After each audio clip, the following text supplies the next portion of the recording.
everything. And it was fine. To be honest, the channel never got enough views for the channel to be monetized, you know? Because I think, like, that was part of what I told him is I was like, well, I'm not going to put your stuff on the main channel, or actually I told him I would put, like, the first 5 episodes on the main channel to sort of get the ball rolling for you. And that then we'll start a channel and we'll help you run it and stuff. And if we can get it monetized, we'll split the revenue. That being said, it never got to the point where we could even monetize it. So no money was ever earned by this channel, right? So fast forward to, and just for the record, I consider this to be probably one of the most selfless things that I've ever done as a content creator. I've never just like, you know, I've given people shows on my channel that earn money for the channel, right? But I've never just like given somebody,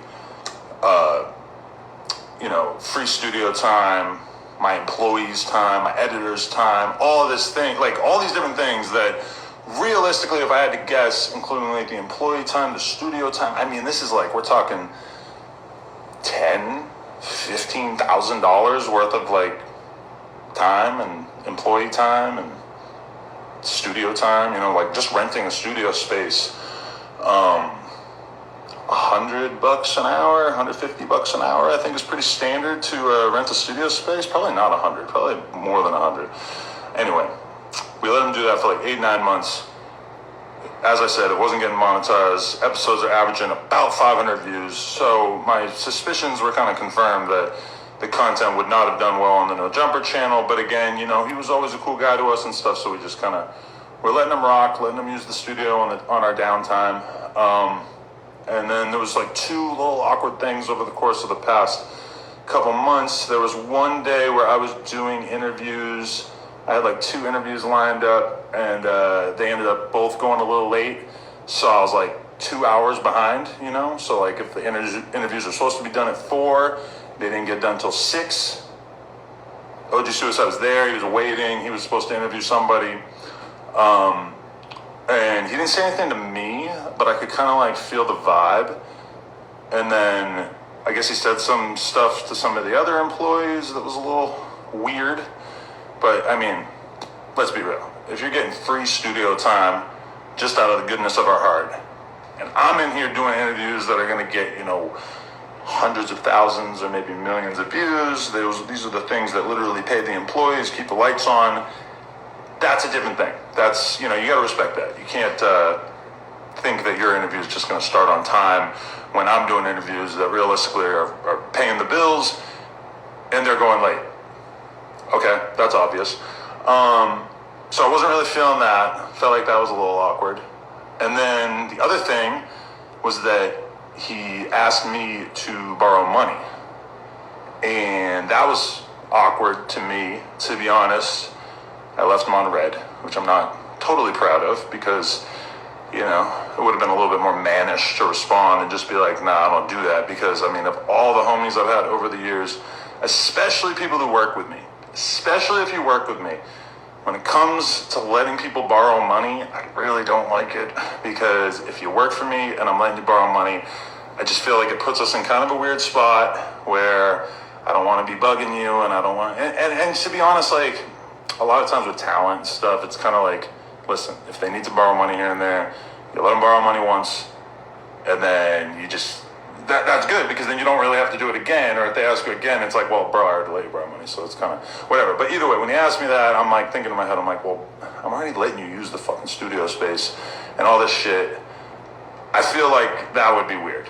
Anyway, so that man, they be hoeing Adam 22, bro. And then I hear from some other people that Adam was be also getting hoed, man, in the office, and that to me is even worse because it's like asking to borrow money in the workplace is just, to me, it's not good. You're putting the people who work for me in an awkward situation where maybe they're going to feel like pressured or like they have to do it or whatever. So a couple of weeks ago, I told Josh, I said, hey, Josh, I think it's time. You should probably tell OG Suicide that we got to wrap it up. We can't record here anymore. We just have way more stuff being recorded. It was becoming more and more difficult to find slots in which he could do his thing. And we've also just kind of accepted after letting him use the studio for 9 months that this was not going to turn a profit. Because, hypothetically, let's say it even made $2,000 a month and we're splitting that. Well, the $1,000 a month, which is nothing to a business the size of No Jumper, it at least would cover the studio time, or it would begin to cover the cost of the employees that we've had cutting stuff up for you and everything. Because keep in mind, we were having our employees create TikToks for them, edit the photos, edit the podcast, upload it, create thumbnails, all this stuff that realistically, as I say it now, I'm like, holy shit, that is a lot of fucking work and a lot of goodwill. Just probably one of the nicest things I've ever done for somebody who was trying to get a YouTube channel off the ground. So a couple weeks ago, Josh tells Suicide that it's not happening anymore and he's gonna have to find somewhere else to record.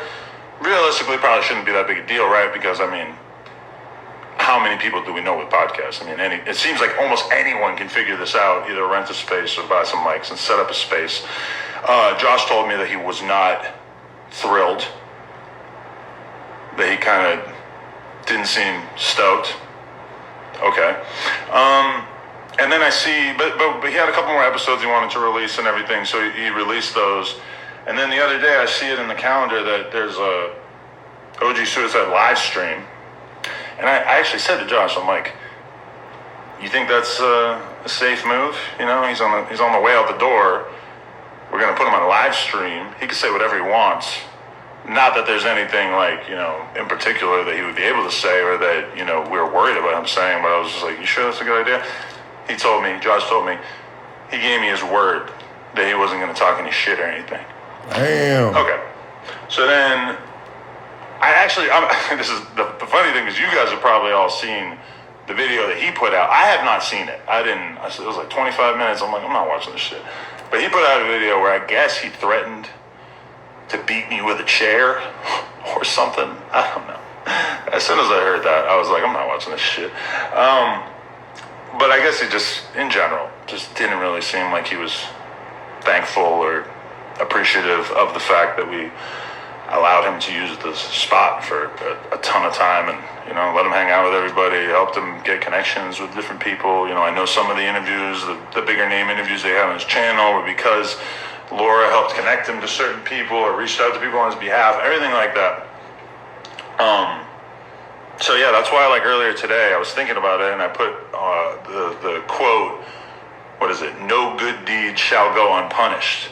Because I was thinking about it and I was thinking about how so many times as a content creator, I've basically just given people opportunities, people who are not really in a position where they had a lot of opportunities coming in. And somehow whenever I do that, bad things always come from it.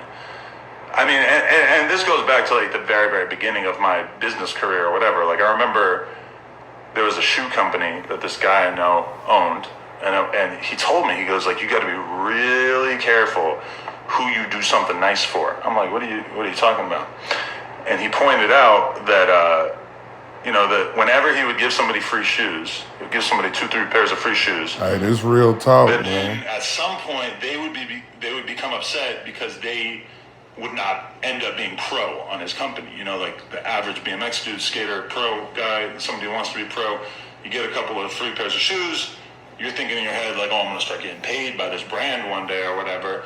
And he would always have the problem that he would give somebody 3 pairs of free shoes, and then when they decided to leave and they wanted to go start buying some different shoes or they get sponsored by a different brand, they would always throw some shade on the way out. They would always kind of hate or act like he was sort of fucked up or whatever. And it's just this weird, consistent thing. And obviously, anybody who's watching this, you're probably thinking, well, Adam, that sounds a lot like the guys who left your channel earlier this year.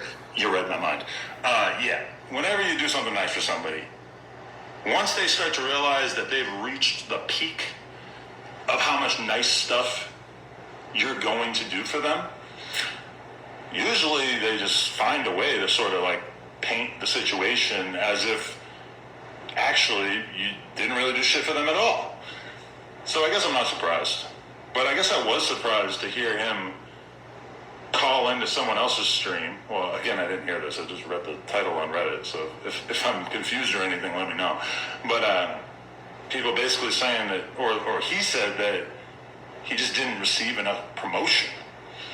So, aside from just having my editors cut up the podcast, create the thumbnails, create the TikToks, create the reels, we also were posting a bunch of the clips on the Clips channel. We did that for a while. I don't know when the last time we did that was, mostly because his guests have just been smaller, so we haven't really had that much of a reason to post too many of those clips on the Clips channel. But we were posting the reels from time to time, around that same time. We haven't done that for a few months.